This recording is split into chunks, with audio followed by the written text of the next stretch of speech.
Hello friends, myself Dr. Amit Prajapati. I am a critical care specialist at Selby Hospital. Today, we discuss about the dengue fever because अभी आप देख रहे हो तो dengue सब जगह है. Why it's important to discuss? Because आप देखो तो dengue infections like all over the world, like more common the African, American and the Indian, Asians country have more dengue fever. Every year almost 400 million people are infected with the dengue infection. Among that 100 million people are sick. जो 400 million में से 100 million sick हो जाता है और उसमें से 20,000 every year they have a death. So आप समझ सकते हो कि कितना सीवियर कैटेगरी भी हो सकता है डेंगू फीवर में.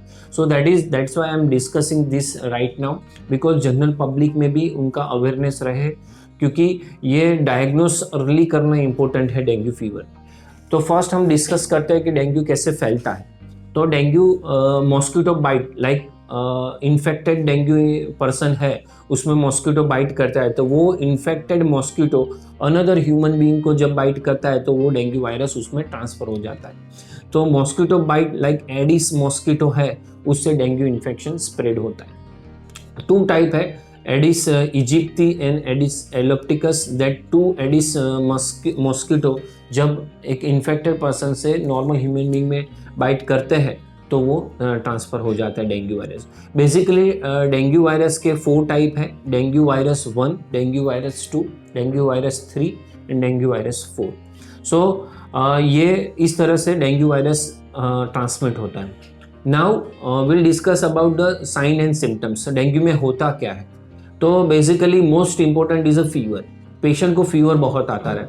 लाइक पहले इनिशियली स्टार्ट होता है, एवरी 12 आवर 24 आवर फीवर आता है, फिर वो फीवर की इंटेंसिटी बढ़ जाती है. लाइक फिर उसके बाद every 6 hour every 8 hourly fever आने लगता है पेशेंट को. तो फीवर के साथ पेशेंट को बॉडी एक, वीकनेस, हेडेक, आई पेन वो भी हो सकता है. और ज़्यादा नोजिया और वॉमिटिंग मीन्स उबके आने और वॉमिट होना वो भी, क्योंकि जब लीवर इन्वॉल्वमेंट होता है तब वो सिम्टम्स भी आने लगते हैं. और अदर सिम्टम्स में लाइक जॉइंट पेन भी हो सकता है डेंगू फीवर में. तो समटाइम्स वो ओवरलैप हो जाता है कि ये डेंगू फीवर है कि चिकनगुनिया का फीवर है.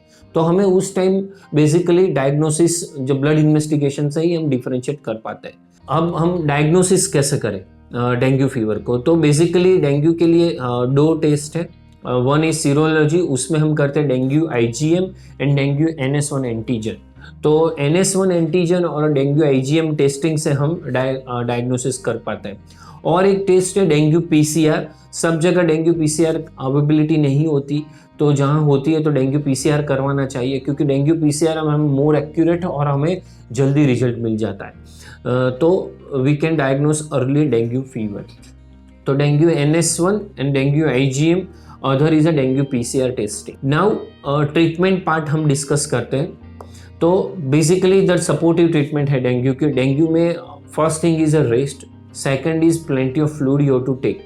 लाइक वाटर, जब भी बुखार आता रहता है और आप ओरली ले पा रहे हो तो water 3 to 4 litre per day water लेना होता है. वाटर या जूस या फिर दाल वगैरह सब ले सकते हो आप अपने डाइट में, मगर at least 3 to 4 per day liquid, 3 to 4 litre liquid per day आपको लेना है. दूसरा, लाइक फीवर बढ़ता ही रहता है, बुखार ज़्यादा आता है, वीकनेस ज़्यादा रहती है, तो definitely at that time the hospital admission is required. Dengue fever में बेसिकली प्लेटलेट काउंट लो हो जाता है, तो you have to observe for the platelet count also, क्योंकि जो डेंगू फीवर में प्लेटलेट कम होते हैं तो there are chances of the bleeding. So these are the risk factor. कब आपको हॉस्पिटल एडमिशन होना है और कब ICU एडमिशन होना है, these are the risk factor. कि कहीं से ब्लीडिंग स्टार्ट हो जाए, लाइक नोज में से, गम में, समटाइम्स स्टूल में भी ब्लीडिंग आ सकता है, तो वो सब ब्लीडिंग स्टार्ट हो, these are the warning sign. At that time definitely you require the hospital admission also. Further बात करें डेंगू में लीवर, किडनी और लंग्स का भी इन्वॉल्वमेंट हो सकता है. तो लीवर में जब लंग इन्वॉल्वमेंट होता है तो उसको ARDS बोलते हैं, तो अब उसमें सांस लेने में दिक्कत होती है, तो डेफिनेटली उस टाइम तो ICU में admission it's required. Second, liver failure होने के चांसेस भी डेंगू में रहते हैं. तो जब भी लाइक लीवर इन्वॉल्वमेंट होता है तो ICU admission is definitely required. Some patient also required liver transplantation because उसमें जो बिलीरुबिन और लीवर एंजाइम्स बहुत बढ़ जाते हैं तो ब्लीडिंग का रिस्क भी बढ़ जाता है. तो at that time the some patients require the liver transplant also. So dengue also affect the liver failure, and third organ is a kidney. So kidney also affected by the dengue fever. At that time you have to consult the nephrologist also, and maybe if it is urine output is dropped, so at that time the dialysis is also required. So dengue fever is started with the mild symptoms, but sometimes is end up with the multi organ failure, and so that condition is a life threatening condition. So that's why you have to consult your doctor, because mild symptoms sometimes converted into life threatening condition also.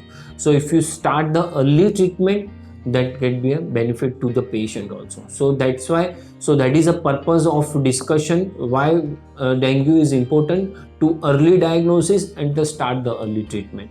Thank you.